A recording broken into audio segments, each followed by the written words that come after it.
the Opepco studios in Oklahoma City, this is an OSU update with John Helsley. I'm Jenny Carlson. John, obviously things have gotten off to a rocky start in 2014 for the Cowboys. They lose Michael Cobbins right at the end of 13, Stevie Clark's issues, and now go to K-State and lose their Big 12 opener. What did you see as the biggest issues in that K-State loss?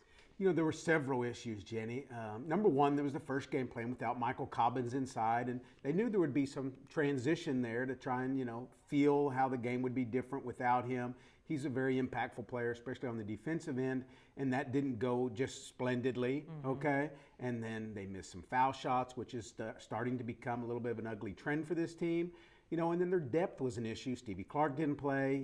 His status remains up in the air. So a lot of things going on there. Overall, a ragged performance. Well, you talk about replacing Cobbins, and maybe it's no one guy, but the guy most on the hook has got to be Kamari Murphy. What does he need to do to maybe sort of ease this transition? Yeah, I mean, he's a guy who really played well off the bench, kind of was in a timeshare with Cobbins and was playing well. Played okay the other day at K-State. They've got some big bodies in there, Thomas Gibson.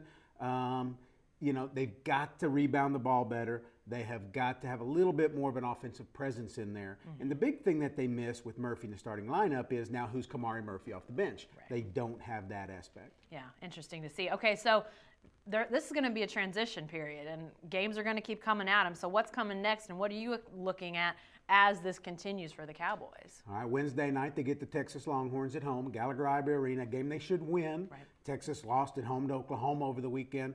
They had been one of the surprise teams of the conference. Texas had been. Then they lose their conference opener at home. So it's a game that the Cowboys need to get righted. Right. Then they go to West Virginia on Saturday. And West Virginia is a team picked for the lower half of the conference, and yet always a dangerous place to go play. All right, stuff to keep watching. Thanks, John. Sure, stay with the best coverage team anywhere at newsok.com and every day in the Oklahoman.